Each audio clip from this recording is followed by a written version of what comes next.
Hello students. So as we move on with the model number 3, we started discussing about the heat treatment. So we have seen what is a hardening and a tempering. That is a primary heat treatment and a tempering secondary heat treatment process in the previous section. Moving on with the discussion. So we have a very important property of an alloy which gets hardened. Okay, so the property of that material, so by which it gets hardened by quenching in any medium, is called as a hardenability. Okay, so whenever we are going to have a various hardening process to increase the hardness in turn wear resistance of a material, so the property of a material, so which describes the ability to get hardened, is the hardenability.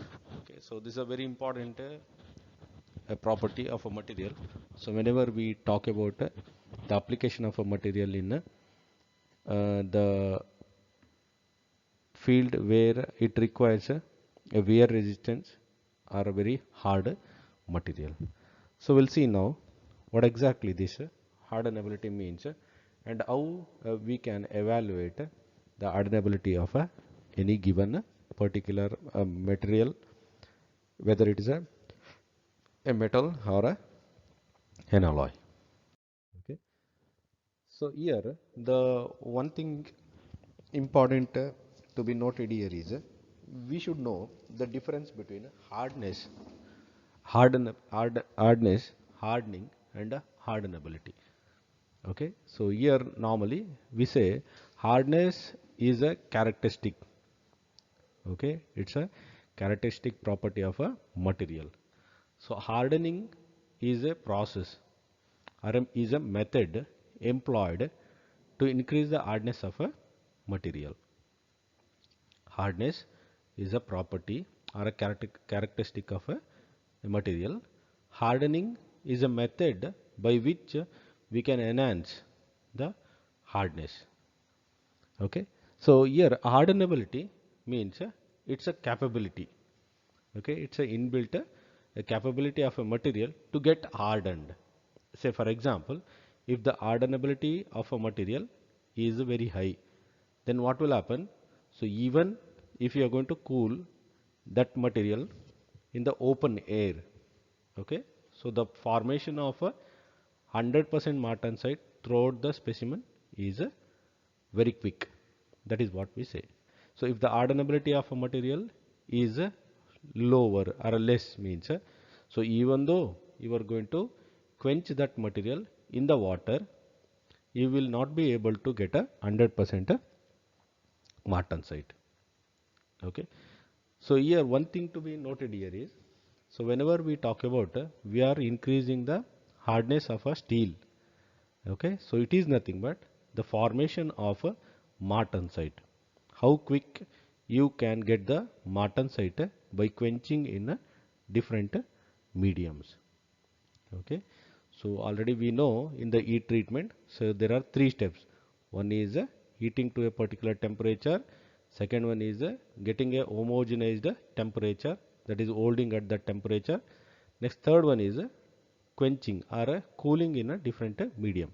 So when we talk about hardening, it is quenching in a different medium.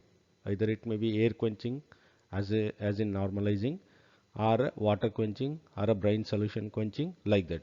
So we can select a different mediums in order to get a different degrees of hardness. So likewise, here hardenability means it's an ability to get hardened. Okay, as a result of any given or any employed hardening heat treatment process. So in the same way, when it is only to the steel, so it is nothing but how quick a material or in the steel, whatever the phase which is present, transfer to the martensite. Okay. So now, whenever we discussed about the E treatment, so we said the material should be heated to a single phase material. Okay, single phase solid solution, that is nothing but austenite. So now when we talk about hardenability, so how quick a steel, okay, in the steel austenite can be transformed to the martensite. Okay, so if it is very quick, then we say the hardenability of that steel is very high. Okay, so if it takes a more time to cool that one to the room temperature or to transfer to the martensite, so we say, so the hardenability of that steel is a very less. Okay, so that is what we have seen here. So and one more very important thing here is hardenability means so throughout the specimen we need to get a martensite. It is not like a surface hardening. So surface hardening will get the hardened martensite only at the surface. No, it is not like that. So when we talk about the hardenability, it is to get a martensite throughout the specimen, even outside and inside. That is a surface and a core.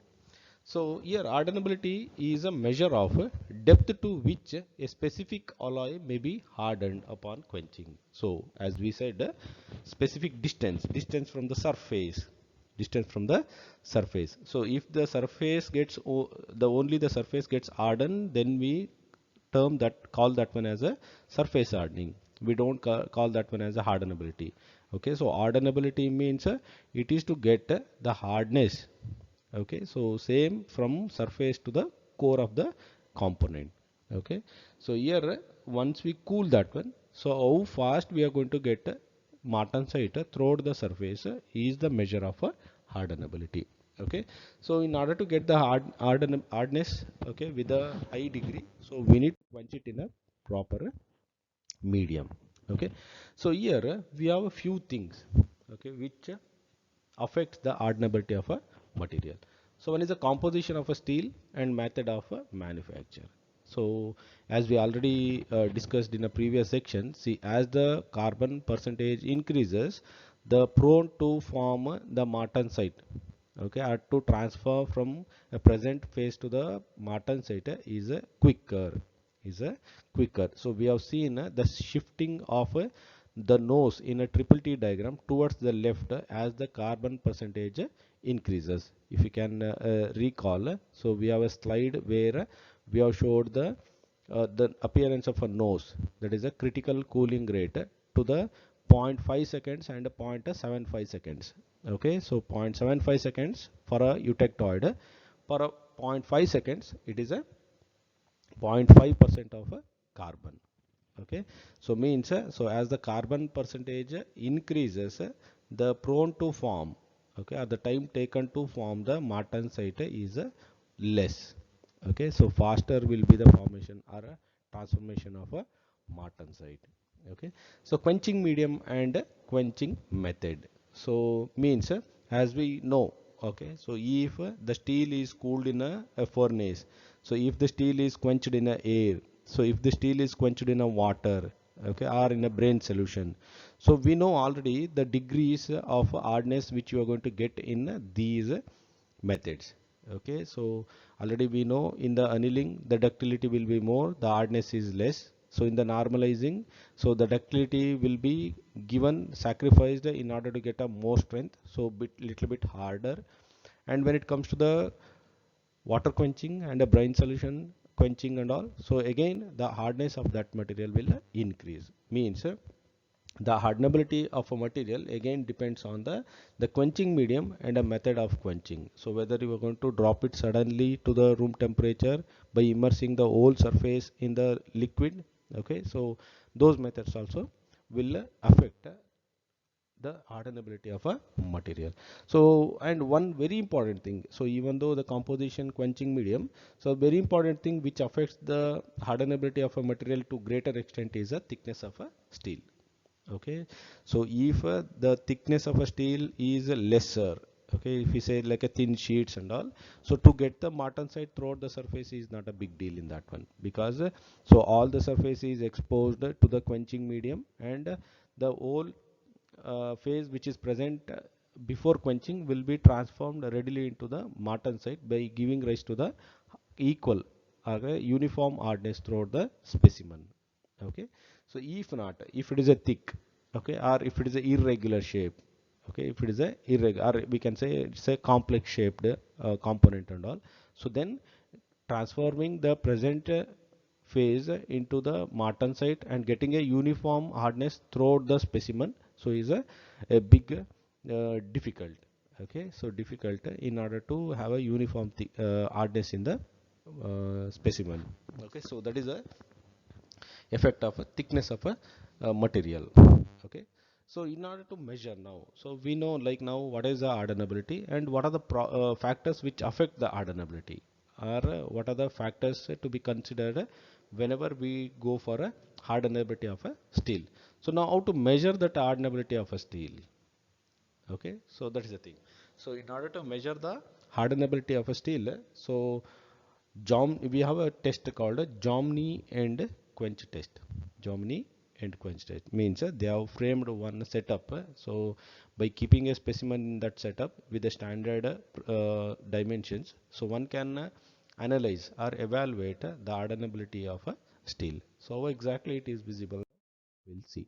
Okay, so this is how exactly the fixture of a Jominy and quench test looks like. So you can say here we are going to have a mounting fixture, and there is a specimen, a standard specimen with a 25 diameter. Okay, and the length will be 100 25 length, sorry, diameter, and 100 length, so which is kept like this. Okay, so now before keeping this specimen in the fixture, it is heated above 727 degrees Celsius for a long time. Okay, that time again depends on the thickness of the specimen.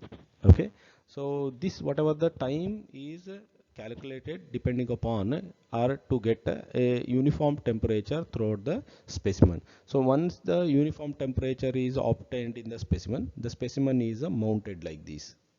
Okay, so after mounting, so we are going to have a water jet.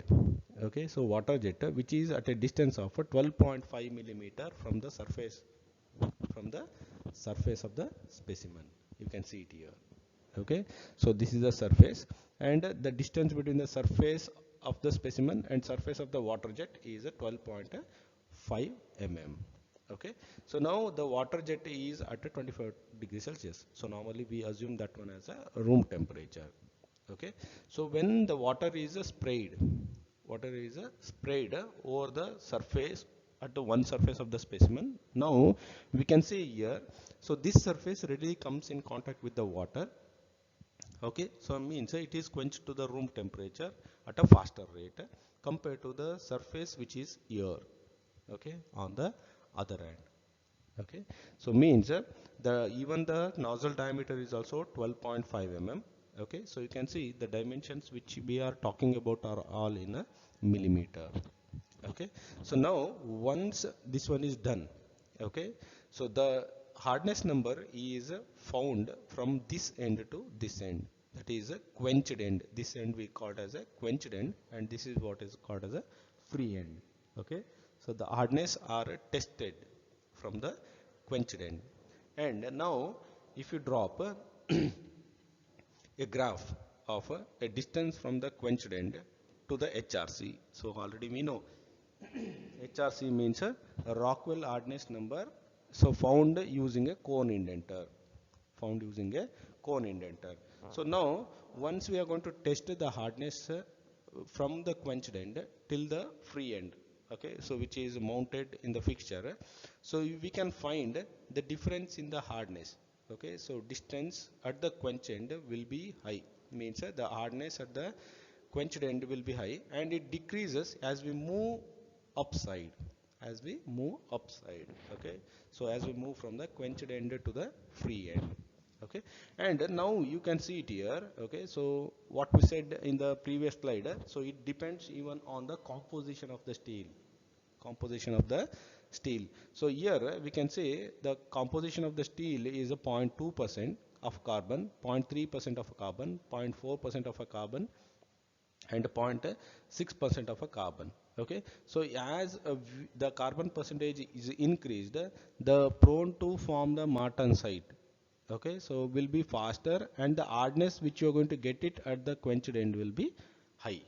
Quenched end will be high. And as we move from quenched end towards the end which we fixed in the mounting, so the hardness starts decreases starts decreases. So you can see here the Jomini and quench, the test or the specimen which we used is kept like this, and this is the end which is in contact or directly in contact with the water, directly in contact with the water. So this is how exactly one can find, okay, one can find the hardenability of a steel. Okay, so that fixture and the evaluation method, we call that one as a Jomini and quench test. Okay, that's a standard procedure, so where one can evaluate the hardenability of a steel. Okay, so even the procedure whatever we discussed in the previous slide, so it is in the text form, so you can just go through that one. So it depends on various factors, and the diameter and the length of that one. Okay, so and removal of the fixture. Okay, so once we remove that one, so how quickly you can transfer that one to the fixture, means the time should not get elapsed as we take out the specimen from the furnace, and we are going to mount it in the fixture. Okay, so even that time matters. Okay, so in order to calculate the relation between the distance and the hardness of a component. Okay, so now how exactly we are going to test that one. So in order to test the hardness of a specimen, so we can see it here. Okay, so the old specimen at one surface it is flattened, and at each interval, so we are going to find the hardness of a Rockwell hardness number on the specimen. So the same thing with some procedure where the first indentation which you are going to get will be 50 mm along the each flat. Okay, for the first 12.8. Okay, so this next will be taken in the interval which is given as in the standard procedure. Okay, so then once we find the hardness number for each of the things, so we are going to drop a curve. Okay, so like this, so you can see this is the specimen which we have used, and on this surface we are going to test the hardness of a material.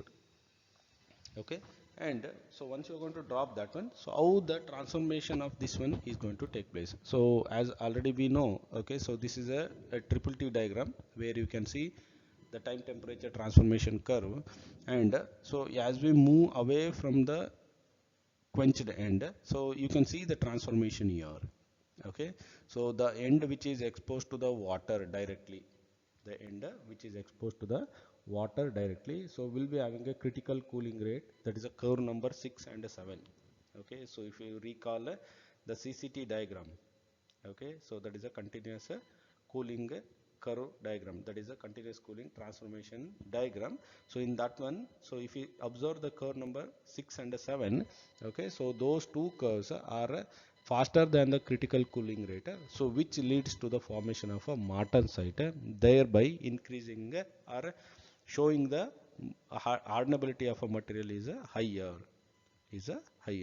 And as we move away from the quenched end, so you can see there is a formation of a banetic structure along with the martensite, or there is a formation of a perlite and a bainite. And as we move away and near to the fixture end, so we can observe there is only a perlitic structure. Okay, so the zigzag line which we are going to get it in this region, that is a blue color region, that is nothing but a transformation, okay, of a phase from a austenite to the perlitic phase. Okay, so likewise, so whatever the space or the phase which comes in contact with directly with the water, that is a water quenched end, will be having a higher hardness compared to the one which is away from the quenched end. Okay, that's how exactly one can find the hardenability of a steel by using a Jominy and Quench test. Okay, so normally you will get one question. So explain or define the hardenability and explain the Jominy and Quench test used to find the hardenability of a steel. Okay, so then you need to write the definition and write the specimen sketch and the graph which shows the relation between hardness and the hardness with the distance from the quenched end, and easily you can write the relation between that one, how exactly we can get that things. Okay, so likewise that's the end of the heat treatment. Normally we discussed annealing, normalizing, hardening, tempering, and hardenability. So now in the coming section, so we'll see what is the surface hardening. So what are the different methods which are available to have the surface hardening. Okay, so thank you.